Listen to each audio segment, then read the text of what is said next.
And when you're talking about spiritual journeys, are you talking about like psychedelics Yeah, and things along so those that's the lines, or projection, right? The projection is, well, you must have done fucking drugs or something, right?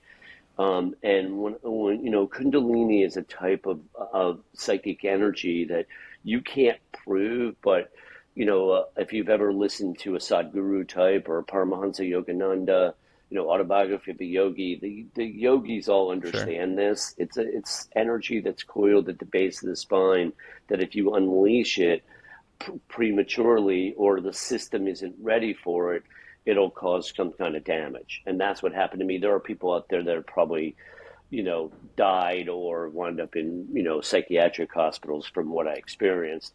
At 40, I was still pretty resilient genetically. What I survived was pretty, pretty awful, right? I call it, look, I Right. wasn't in a prisoner of war camp and being physically tortured, but I mean, when you can't sleep for months, it is a form of torture. It's like, yeah, the way I Absolutely. describe it is every night you go to jail and the jailer beats you till morning, right? And the reason why is because the anticipatory anxiety before bed gets so overwhelming because you have no chance of sleeping.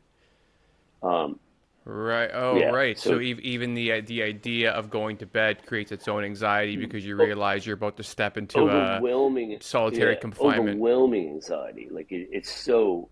So one of the things, look, I don't specialize in clinical psychology anymore, right? I do this sort of cool hybrid of life coaching, business coaching, and sports psychology. But it doesn't matter what a client, I don't use the word patient, has experienced. There's a really good chance I've experienced something more extreme. I don't work with like, clinically impaired people anymore because I really enjoy the athletes and the entrepreneurs. I enjoy the commitment to excellence that you get with top athletes. And I also enjoy the Right. toughness, right? What I've gone through in my lifetime has been pretty tough. There are other themes here. Part of like, at 40, I was still kind of unconsciously hooked into the need to suffer based on how I was raised. And so I didn't stop the Huh. Kundalini work. And so that's part of how I wound up so devastated. I definitely played a huge role in it by not backing away. But there were other factors too.